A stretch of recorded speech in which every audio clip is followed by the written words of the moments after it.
मैंने 2 साल अपने कज़न की मदद करी उसके पिग फार्म को चलाने में। मैंने अपनी स्किल से इस फार्म को और ज़्यादा एक्सपेंड कर दिया और प्रॉफिटेबल बना दिया। इस साल हमारा नेट प्रॉफिट 200 मिलियन युआन का था। पर जैसे ही साल खत्म हुआ उसने सिर्फ मेरे को 80,000 युआन दिए और वो मेरे से कहने लगा, ये पिग फीडिंग जॉब कोई भी कर सकता है, इवन एक डॉग भी कर सकता है। फिर मैं अपने फ़ोन पे बैंक की नोटिफिकेशन देख रहा होता हूँ 80,000 युआन की। मेरी फिंगर टिप्स पेल हो रही थी क्योंकि मैंने बहुत ज़्यादा टाइट से फ़ोन पकड़ा हुआ था। पर मैंने कोई भी आर्गुमेंट नहीं करी और ना ही कोई सीन क्रिएट किया। 2 साल पहले लिन जियानजुन का पिग फार्म बैंक होने वाला था। 20 साउस ब्लू ईयर डिजीज की वजह से मर गए थे। कुछ मर गए थे, कुछ बीमार पड़ गए थे। इस सिचुएशन में सिर्फ एक ही रास्ता था, सारे पिग्स को हटा देना और लॉसेस को कट कर देना, नहीं तो पूरा फार्म बर्बाद हो जाएगा। फिर वो मुझे आके सिगरेट्स और लिक्विड दिया। इवन वो मेरे घर के अंदर मेरे सामने घुटने पे आ गया और मुझसे बोलने लगा कि मैं उसकी जाके मदद कर दूं। फिर जियान जुन बोलता, अगर तुम आके मेरी मदद करोगे और टेक्निकल साइड हैंडल करोगे तो मैं तुम्हें 30% शेयर्स दूंगा। और मैं कसम खाता हूँ, अगर मेरा पिग फार्म बड़ा भी हो गया तो मैं तुम्हें गलत ट्रीट नहीं करूंगा। मैंने उस पर भरोसा कर लिया और मैंने अपनी जॉब छोड़ दी जो कि मुझे 10,000 युआन मंथ में देती थी। और फिर मैं वहां वापस चला गया एक पुअर माउंटेन विलेज पे। मेरा खाना और सोना सब कुछ फार्म के अंदर था। एक प्री फैब रूम जो कि 10 स्क्वायर मीटर से भी कम था। उसमें मैंने 700 दिन और 700 रातें काम करा। और जब साउस को डिफिकल्ट होती थी बर्थ देने में, मैं पूरी रात बैठा रहता था पिगलेट्स को डिलीवर करने के लिए। और जब डिजीज का रूमर स्प्रेड हुआ तो मैंने 7 दिन तक कुछ लोगों को डिसइंफेक्ट करने के लिए लगा दिया। सिंगल हैंडली मैंने फार्म को बर्बादी से बचा लिया। मैंने खुद का एक प्रोबायोटिक फर्मेंटेड फीड डेवलप करा और मैंने फीड टू मीट का रेशियो लोअर कर दिया 3.2 से 2.5 तक। मैंने बायोगैस प्लांट्स भी बना दिए मैन्योर और वेस्ट को यूटिलाइजिंग करने के लिए। मैंने सिर्फ इन्वायरमेंटल प्रॉब्लम नहीं सही करी, मैंने बहुत सेव किया इलेक्ट्रिसिटी बिल्स को भी।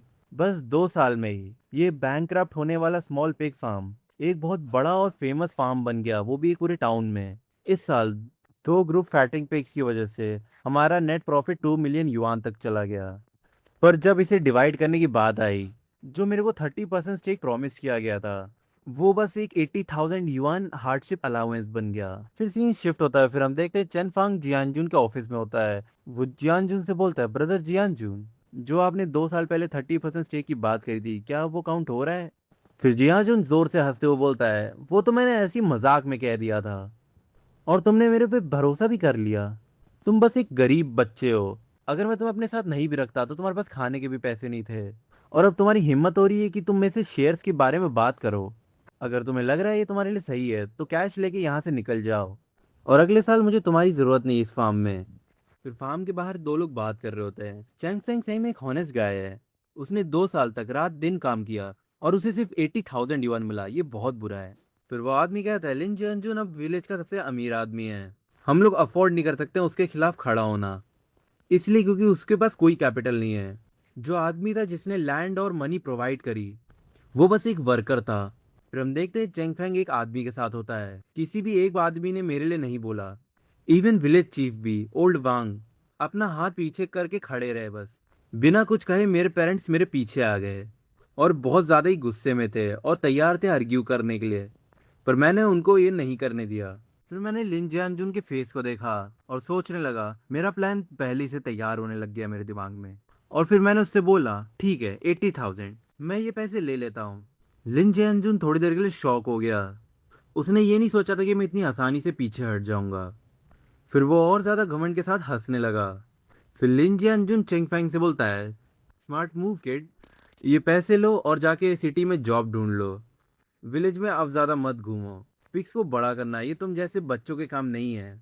मैंने उसकी तरफ बिल्कुल नहीं देखा, मैंने बस कैजुअली कहा उससे, ब्रदर जियानजुन, बस ये याद रखिएगा, ये जो आज मुझे आपने 80,000 दिए हैं, मैं आपको पूरी लाइफ तक रिग्रेट दिलाऊंगा इस बात को लेके। ये चीज कहने के बाद मैं मुड़ के अपने पेरेंट के साथ वहां से निकल गया। मेरे पीछे मैं सुन सकता था जियानजुन और ली जुआन बहुत रूडली हंस रहे थे। मैं रोड पे चल रहा था, तभी मेरे फादर ने एक लंबी सांस ली और मुझसे कहा, तुम पागल हो, तुमने उसको ऐसे ही जाने दे दिया। जो 2 साल तुमने इतनी ज्यादा मेहनत करी उससे तुम्हें कुछ नहीं मिला। फिर मैंने उस पिग फार्म की तरफ देखा और फिर मेरे चेहरे पे मुस्कान आ गई और मैंने अपने डैड से कहा, डैड वो स्ट्रगल बेकार नहीं गई, मैं उसे सब वापस ले लूंगा, वो भी इंटरेस्ट के साथ।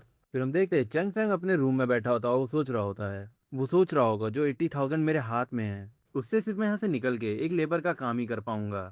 पर वो एक चीज नहीं जानता है, ये 80,000 युआन उसकी पूरी फॉर्च्यून को खत्म करने की वजह बनेगी।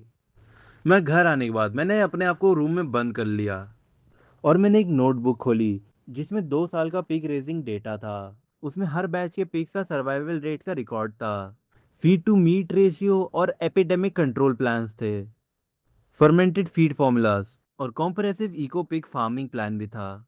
पर मेरी कभी हिम्मत नहीं हुई इसको प्रैक्टिस के अंदर डालने की। लिन जियानजुन अपने फार्म से आए शॉर्ट टर्म प्रॉफिट्स की ही केयर करता था। वो कभी नहीं चाहता था कि वो इकोलॉजिकल सर्कुलर फार्मिंग में इन्वेस्ट करे। फिर मैंने एक मैप खोला। मेरी आंखें west end of the village पे लॉक हो गईं। वो एक अबैंडन्ड लो लैंड थी और वो प्लॉट 3.3 एकर्स का था। और वहां पे बाढ़ आने की संभावना भी बहुत ज्यादा थी और जब भी वहां पे बारिश होती तो पानी भर जाता था और फिर वो पानी काला और बदबू मारने लगता था। इवन वहां पे क्रॉप्स भी सरवाइव नहीं कर सकती हैं। विलेज उसे मडी पेट बुलाते हैं। वो जगह किसी को नहीं चाहिए, भले ही वो फ्री में क्यों ना मिले। वो जगह 5 साल से अबैंडन पड़ी हुई है वहीं पे। दूसरे लोगों के हिसाब से वो एक वर्थलेस मडी पिट है, पर वो मेरे लिए एक परफेक्ट स्पॉट है इको फ्रेंडली पिग फार्मिंग के लिए। खुदाई करके इस जगह को बायोगैस पॉन्ड्स और ऑक्सीडाइजेशन पूल्स में बदला जा सकता है। ये सबसे biggest environmental problem pig farming में सॉल्व हो गई। और जो इसके बगल में एम्प्टी लैंड है वो पिग पेन्स के लिए यूज हो सकती है। इसके आसपास राई ग्रास और अल्फाफा ग्रो कर सकते हैं और फर्मेंटेड पिग मैन्योर को भी एक फर्टिलाइजर की तरह यूज कर सकते हैं और ग्रोन फोरेज पिग्स को वापस से खिला सकते हैं। ये कंप्लीट रिसाइकल सिस्टम बन जाएगा ब्रीडिंग और फार्मिंग के लिए। प्लस वो लैंड विलेज से बहुत दूर है, वहाँ कोई नेबर डिस्प्यूट्स नहीं होगा। विलेज में कहीं से भी ज़्यादा वो बेटर होगा डिजीज प्रिवेंशन के लिए।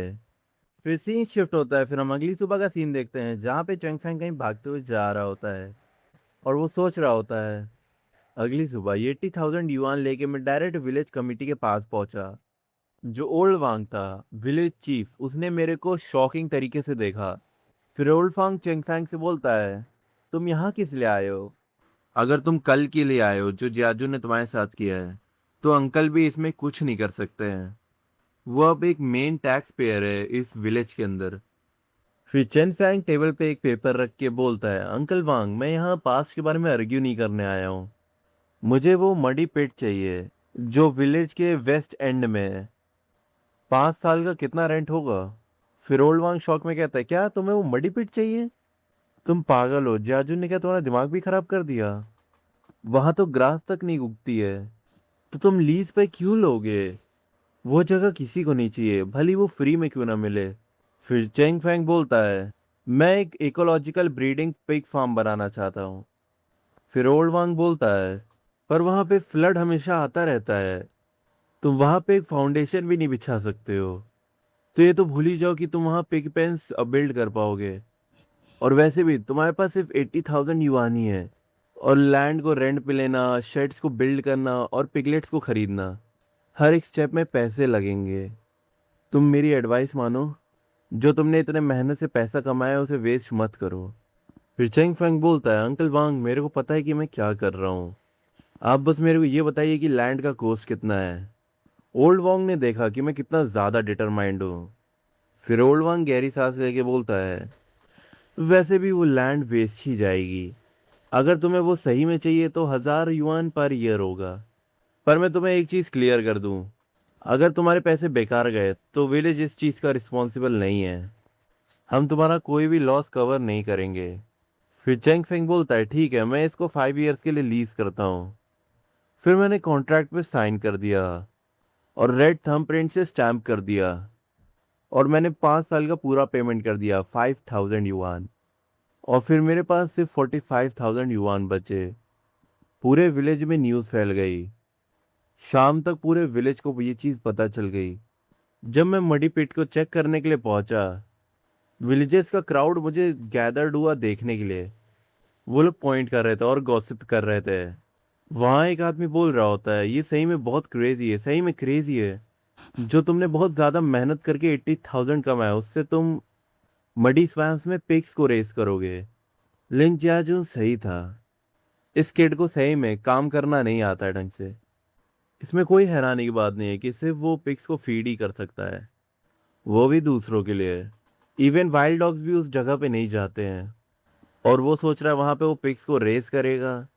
मैं बेट लगाता हूँ वो हर चीज लूज कर देगा साल के आखिरी तक। फिर थोड़ी देर बाद उस क्राउड में लिन जियाजुन और ली जुआन भी आ गए। वो ऑडी में बैठा हुआ था। फिर वो विंडो नीचे करके बहुत तेज तेज से हंसने लगा।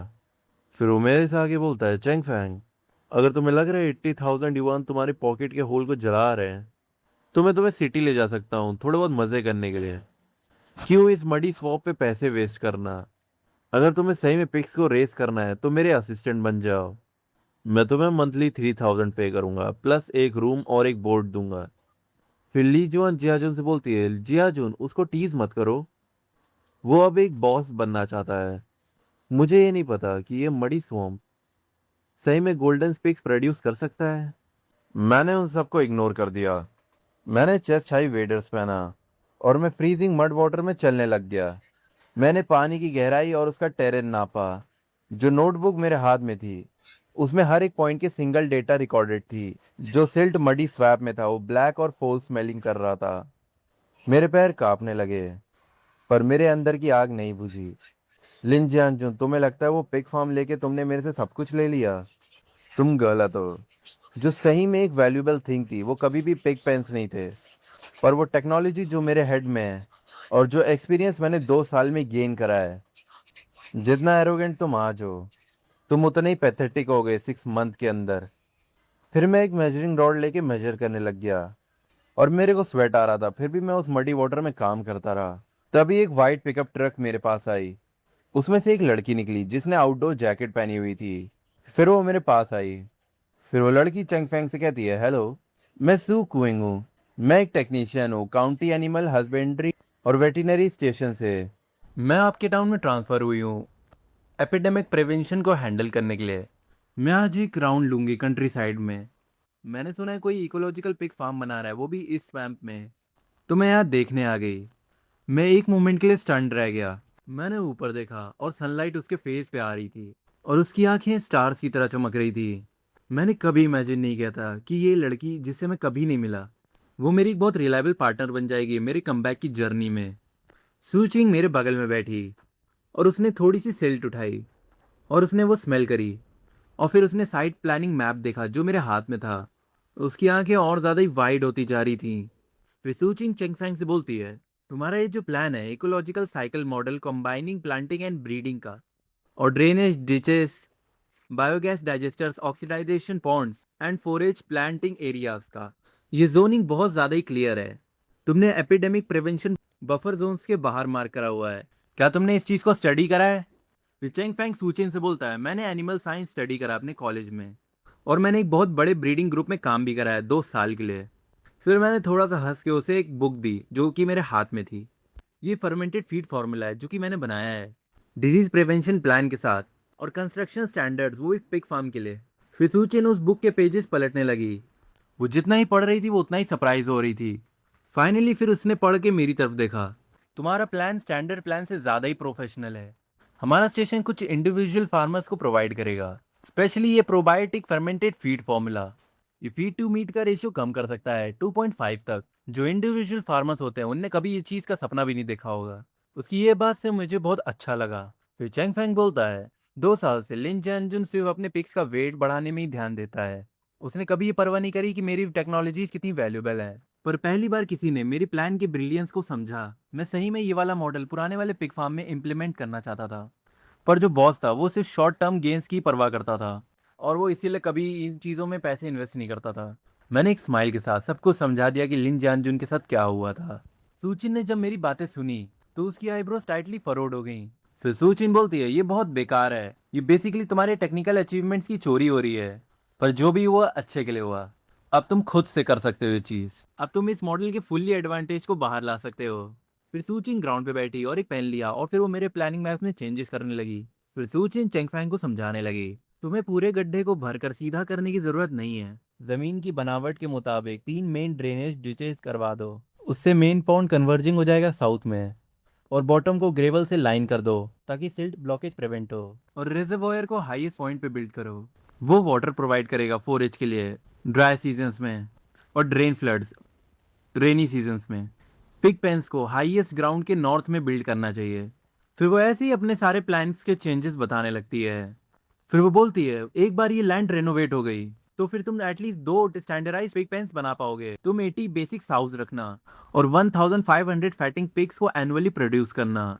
तो चेंग फैंग सोचता मैंने रिवाइज ब्लूप्रिंट्स देखे, मैं सडनली इनलाइटेंड हो गया। मैंने बस गहराई को भरने के बारे में सोचा था, पर मैंने टेरेन की ड्रेनेज के बारे में बिल्कुल नहीं सोचा था। फिर चेंग फेंग सूचिन के सामने हाथ जोड़ के खड़ा होता है। वो बोलता है टेक्नीशियन सू, आपका बहुत बहुत शुक्रिया, मैंने इन सब के बारे में सोचा भी नहीं था।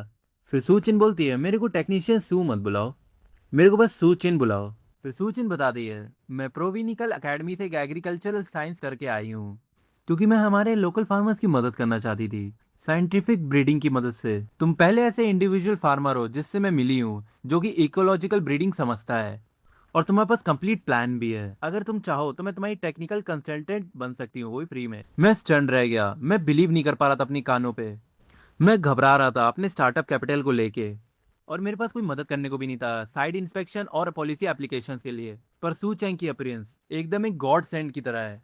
फिर सू चिंग ब्लूप्रिंट्स पर पॉइंट करती है और बोलती है अगर तुम्हारा पिग फार्म सक्सीड हो गया, ये हमारे टाउन के लिए इकोलॉजिकल ब्रीडिंग फार्म मॉडल बन जाएगा। मैं इस केस को अपनी थेसिस लिखने और प्रोफेशनल एवेल्यूएशन प्रमोशन के लिए भी यूज कर सकती हूँ। फिर चेंग फेंग कहता है ये म्यूचुअली थोड़ा बेनिफिशियल है। फिर सुचिन बोलती है वैसे इस साल कंट्री पॉलिसी सपोर्ट दे रही है, जो कि घर वापस आके एक बिजनेस स्टार्ट कर रहे हैं, और वहाँ कुछ इकोलॉजिकल ब्रीडिंग्स के लिए भी सब्साइड्स हैं, और तुम्हारा प्रोजेक्ट परफेक्टली फिट हो रहा है। मैं अप्लाई करने में तुम्हारी मदद करूंगी। तुम 1000 युआन का इंटरेस्ट फ्री लोन ले सकते हो, प्लस तुम्हें फ्री वैक्सीन्स और एपिडेमिक प्रिवेंशन सप्लाईज भी मिलेंगी।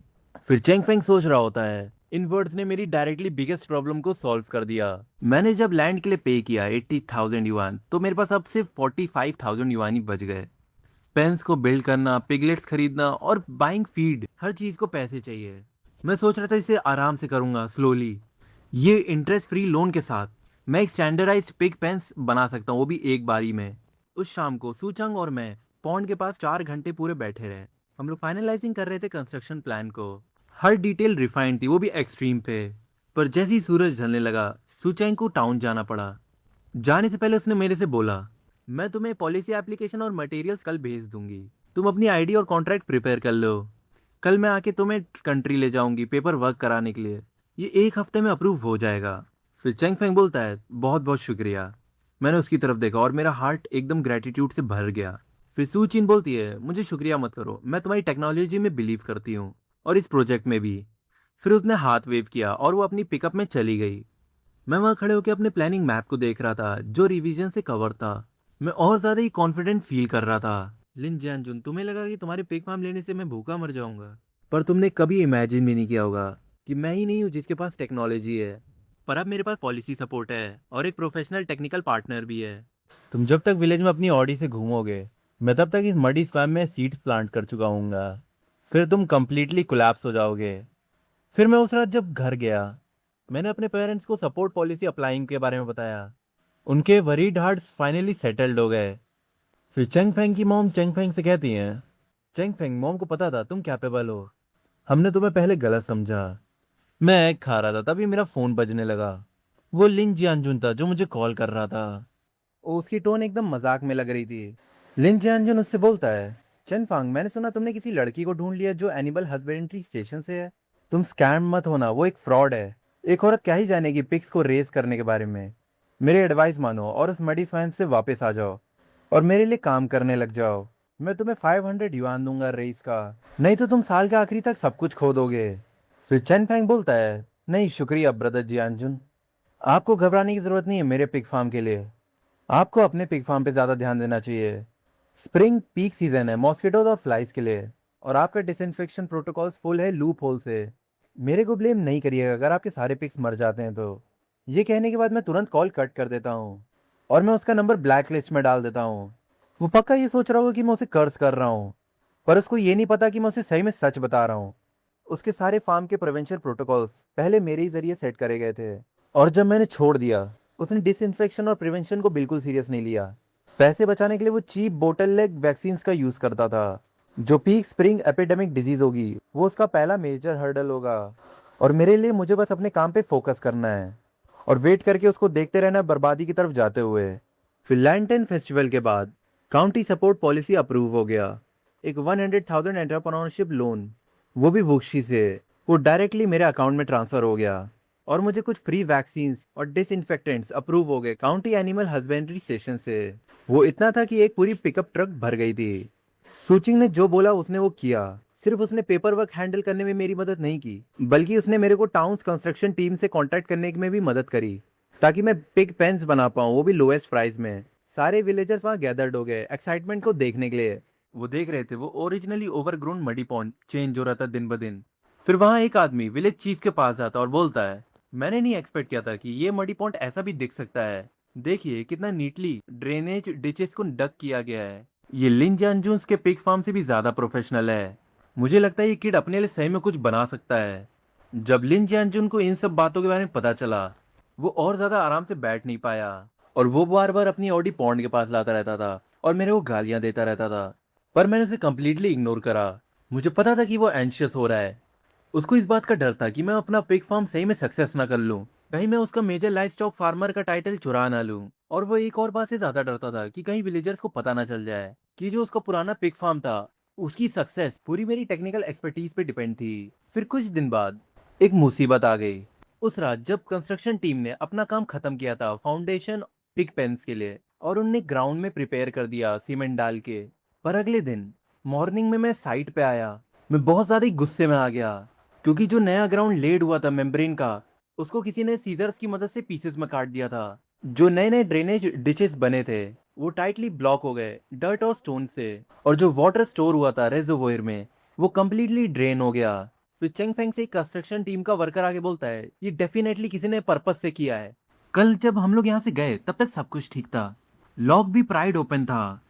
सूचिंग भी वहां साइट पे आ गई, और उसने जब ये क्योटिक साइट देखा वो गुस्से में आ गई। बोल रही होती है, बहुत ज्यादा हो गया ये क्लियरली है कि तुम्हें कोई रोकना चाह रहा है कि तुम पिग फार्म बिल्ड ना कर पाओ। फिर चैंग फेंग सोच रहा होता है, कोई और तो नहीं, पर ऐसी हरकत सिर्फ जिन ही कर सकता है। वो अकेला ही जो ऐसी एकदम गिरी हुई हरकत करेगा।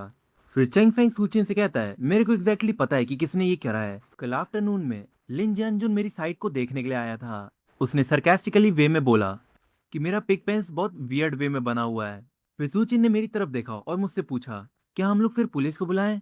फिर मैंने अपना सर हिलाया और बोला, साइट पे कोई भी सर्विलेंस नहीं है और कोई भी एविडेंस भी नहीं है। अगर हम लोग रिपोर्ट भी करेंगे तो वो बस रिकॉर्ड होगा, वो लोग कभी उस आदमी को नहीं ढूंढ पाएंगे और ये सिर्फ डिले करेगा कंस्ट्रक्शन शेड्यूल को।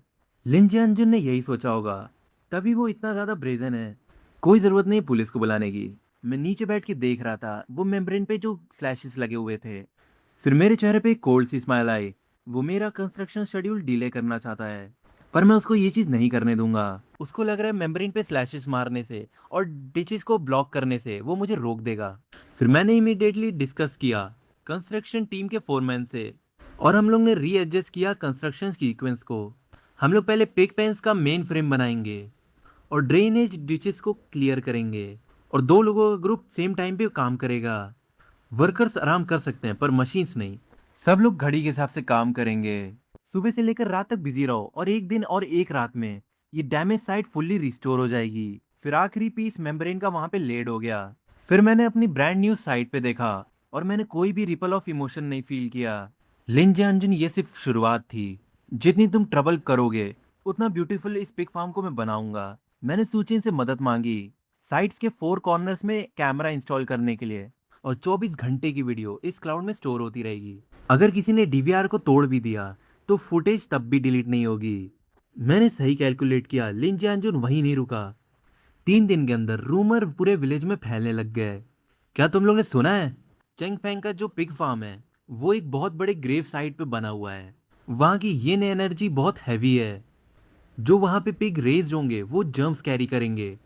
तुम लोग बीमार पड़ जाओगे अगर तुम लोग ने वो खाया। और हाँ, जो पिगलेट्स का स्टॉक वो यूज कर रहा है वो डिजीज है। उसने वो टाउन के बाहर से लेके आया है। मैंने सुना है उन्हें अफ्रीकन स्वाइन फीवर है। उनको इन्फेक्ट ना करने देना विलेज के और भी पिग्स को। मैंने सुना है कि उसके पिग फार्म में कोई भी प्रिवेंशन स्टैंडर्ड्स नहीं है, और जब स्वाइन फीवर ब्रेकआउट होगा हमारे पूरे विलेज को सफर करना पड़ेगा। ये रूमर ही बहुत ज्यादा ही वाइल्ड होता जा रहा था। कुछ विलेजर्स तो विलेज कमेटी भी पहुंच गए सीन क्रिएट करने के लिए, वो चीफ से डिमांड करने लगे मेरा पिग फार्म कंस्ट्रक्शन को रोकने के लिए। वो लोग बोल रहे थे हम लोग डर रहे हैं कि हमारी पिग्स इन्फेक्टेड ना हो जाएं। जो विलेज चीफ था ओल्ड वांग, उसके पास कोई चॉइस नहीं बची, पर उसने मेरे को विलेज कमेटी ऑफिस में बुलाया ताकि मैं विलेजर्स को एक्सप्लेनेशन दे पाऊं। और जब मैं ऑफिस पहुंचा वहां पे लिन जानजुन भी था। फिर लिन जानजुन ओल्ड वांग से बोलता है अंकल वांग, ऐसा नहीं है कि मैं नोजी हो रहा हूँ, पर अफ्रीकन स्वाइन फीवर एक कोई मजाक नहीं है। एक बार ये स्प्रेड हो गया, जितने भी पिग फार्मर्स हमारे विलेज में हैं वो सब बर्बाद हो जाएंगे। चेंग फेंग सिर्फ अपना प्रॉफिट देख रहा है, वो विलेज की लाइफ और डेथ को इग्नोर कर रहा है। क्या ये एक्सेप्टेबल है? फिर कुछ विलेजर्स वहां पे थे और वो लोग बोल रहे थे उसको ये कंस्ट्रक्शन रोकना होगा, उसको अलाउ नहीं किया जा सकता पिग्स को रेस करना इस विलेज के अंदर। फिर लिन जानजुन की फेस की तरफ देख के मैंने एक कोल्ड हंसी हंसी और फिर मैंने बहुत सी डॉक्यूमेंट टेबल पे पटक दी। ब्रदर जियानजुन, तुमने कहा था कि मेरे पिग फार्म में प्रॉब्लम्स हैं और प्रिवेंशन लूप होल्स हैं, तो फिर इसको देखो। इस डॉक्यूमेंट में स्टैंप लगा हुआ है काउंटी एनिमल हस्बेंड्री ब्यूरो की तरफ से। ये इंस्पेक्शन एक्सेप्ट करता है पिग फार्म के प्रिवेंशन को, और ये है certificate animal epidemic prevention conditions. हर चीज नेचुरल स्टैंडर्ड्स की है। इनफैक्ट टाउन में जितने भी फार्म्स हैं उन सबसे हाइयर है ये। मेरे फार्म में आइसोलेशन जोन्स, डिसइंफेक्शन पिट्स और हार्मलेस ट्रीटमेंट रूम्स सब फुल्ली इक्विप्ड हैं।